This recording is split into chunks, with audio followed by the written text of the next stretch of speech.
La superstar du FC Barcelone, Robert Lewandowski, est de retour à son meilleur niveau cette saison et semble bien parti pour remporter le trophée Pichichi, même si moins d'un tiers de la saison de la Liga a déjà été disputée. Cependant, lorsque la saison prochaine arrivera, l'attaquant vétéran aura 37 ans et le Barça pense donc à l'avenir et à identifier quelques remplaçants possibles à long terme pour le Polonais. Le joueur de Manchester City Erling Haaland semble être le grand désir du président du FC Barcelone Joan Laporta. Mais face aux difficultés attendues dans la poursuite du Norvégien, d'autres options sont également à l'étude, dont Víctor Gyökeres. En effet, les Blaugrana envisagent l'attaquant du Sporting, en pleine forme depuis la saison dernière, comme une option pour remplacer Lewandowski au club. Selon un rapport du journaliste allemand Florian Plettenberg, il faudrait débourser entre 60 et 70 millions d'euros pour qu'un club puisse signer Gyökeres du Sporting. Comme mentionné précédemment, Barcelone aime le Suédois de 26 ans, qui a déjà marqué 14 buts en 14 matchs cette saison. Cependant, selon la mise à jour de Plettenberg, Gyökeres est un produit très prisé en Premier League, car des clubs comme Manchester City, Chelsea, Arsenal et Liverpool manifestent tous un intérêt pour lui.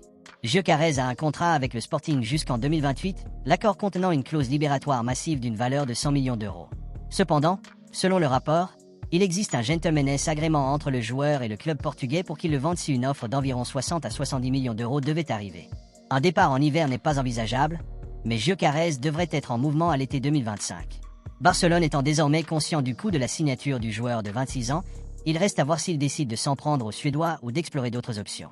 La Real Sociedad semble vouloir se tourner vers le défenseur de Barcelone Eric Garcia alors qu'elle envisage de renforcer sa ligne arrière lors de la prochaine fenêtre de transfert de janvier, selon Mundo Deportivo. Même à quelques mois de l'ouverture du marché des transferts d'hiver, le nom de Garcia a déjà fait surface parmi plusieurs clubs de premier plan cherchant à renforcer leur défense. La Real Sociedad rejoint désormais la liste des clubs intéressés, aux côtés de Gérone, qui avait auparavant pour objectif de le recruter au cours de l'été et continue de surveiller sa situation. Au milieu de tout cela, Barcelone reste largement indifférent à ces rumeurs, affirmant que son objectif principal est de préserver sa récente séquence de victoires plutôt que de se laisser bercer par des spéculations. Les apparitions limitées de Garcia à Barcelone cette saison, où il a souvent été déployé comme milieu de terrain défensif plutôt que dans son rôle traditionnel de défenseur central, ont déclenché ce buzz autour d'un départ potentiel. À cet égard, la Real Sociedad souhaite particulièrement s'assurer ses services en prêt comme une option possible pour la fenêtre de janvier. La structure défensive actuelle de Barcelone semble stable sous la direction de Hansi Flick, qui a trouvé un partenariat fiable avec le jeune talent Pau Cubarsí et le leader expérimenté Íñigo Martínez. Les deux joueurs ont consolidé leur rôle au sein du duo défensif central, ce qui a permis de maintenir l'implication de Garcia au minimum.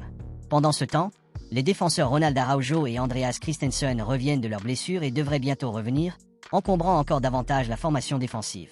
Cette profondeur à l'arrière pourrait indirectement ouvrir la voie au départ de Garcia si Barcelone a besoin de faire de la place dans l'équipe. Pour l'instant, la direction du FC Barcelone a assuré qu'il n'y aurait aucun problème si Garcia, qui pourrait obtenir quelques minutes contre l'Espagnol, partait en prêt en janvier, voyant cela comme une opportunité de faciliter les plans à long terme du club. Toutefois, une décision sera prise à l'approche de la période des transferts, compte tenu de l'état de l'équipe. Selon un récent rapport de Sport, le manager de Barcelone, Hansi Flick, envisagerait quelques ajustements dans la composition défensive pour leur prochain match contre l'Espagnol. L'un des changements clés pourrait consister à donner au jeune latéral gauche Alejandro Balde une pause bien méritée. Flick gère avec soin la charge de travail de Balde au fil de la saison, et ce match pourrait être l'occasion idéale de le reposer. On spécule que si Balde est réinitialisé, des joueurs comme Hector Ford ou Gérard Martin auront une chance d'intervenir et de montrer leurs capacités. Balde a été l'un des joueurs les plus remarquables de Barcelone cette saison, avec sa prestation impressionnante lors du Clásico marquant l'une de ses meilleures performances. Cependant, son calendrier exigeant lui a permis d'accumuler près de 1000 minutes sur le terrain en 13 matchs jusqu'à présent cette saison. Il n'a été remplaçant qu'à 2 reprises, contre Osasuna et Rayo Vallecano, et a par ailleurs joué un rôle clé dans la défense. Compte tenu de son implication importante, un repos pourrait aider Balde à maintenir son niveau de performance optimal au fil de la saison. Lors des derniers matchs, Balde a joué un temps considérable. Il a joué les 90 minutes dans 4 de ses 5 derniers matchs, n'étant remplacé qu'en fin de match contre Alaves après avoir joué 81 minutes. Alors que Barcelone jouit actuellement d'une avance de 6 points en tête du classement, Flick dispose d'une certaine flexibilité pour faire tourner son équipe sans pression immédiate. Ce repos permet au manager de donner la priorité à la condition physique à long terme de ses joueurs clés, et Balde, un atout défensif crucial, pourrait très bien être celui qui bénéficiera de ce repos. En fin de compte, avec une avance prometteuse en Liga, la stratégie de rotation de Flick semble à la fois opportune et nécessaire pour garantir que l'équipe reste compétitive sur tous les fronts. Le repos potentiel de Balde contre l'Espagnol profite non seulement aux joueurs, mais fournit également une expérience précieuse aux autres membres de l'équipe, contribuant ainsi à une équipe plus forte et plus polyvalente à l'avenir. Suite à la blessure au genou de Marc-André ter Stegen qui a mis fin à sa saison, Barcelone a fait appel à Wojciech Szczęsny comme remplaçant d'urgence jusqu'à la fin de la saison. Cependant, dans le même temps, le directeur sportif du Barça, Deco, a déjà commencé à chercher un remplaçant à long terme pour le vétéran gardien allemand pour l'été 2025. À cet effet, le nom du gardien du FC Porto et du Portugal, Diogo Costa, est apparu sur les radars des actuels leaders de la Liga.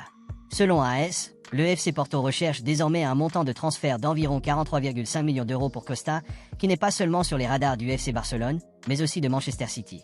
Le joueur de 25 ans a un contrat avec les poids lourds portugais qui court jusqu'à l'été 2027, qui contient également une clause libératoire colossale de 75 millions d'euros. Il semblerait toutefois que Porto serait prêt à accepter une somme inférieure à ce chiffre, avec un montant d'environ 43,5 millions d'euros évoqué. Reste à savoir si Barcelone serait prêt à débourser une telle somme pour recruter Costa de Porto cet été.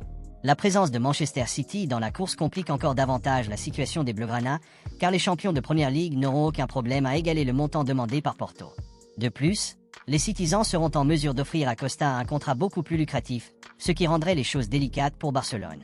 Comme cela a déjà été rapporté dans le passé, le Barça aurait pu signer le joueur de 25 ans en 2022 pour seulement 15 millions d'euros lorsque Jorge Mendes lui a proposé au club. Après avoir laissé passer cette opportunité, Barcelone va désormais devoir se battre pour recruter Costa.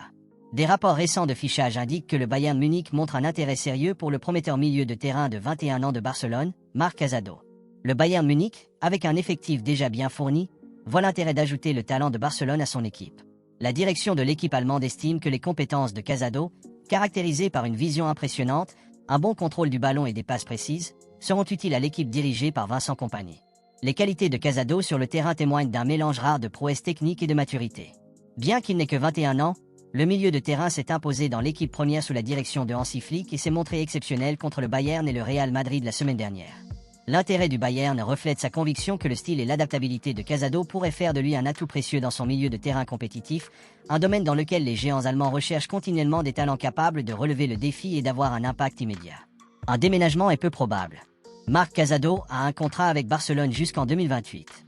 Pendant ce temps, Barcelone fait face à une situation financière difficile, même si le club est réputé pour son investissement dans la formation des jeunes talents à travers la Masia, sa célèbre académie de jeunes.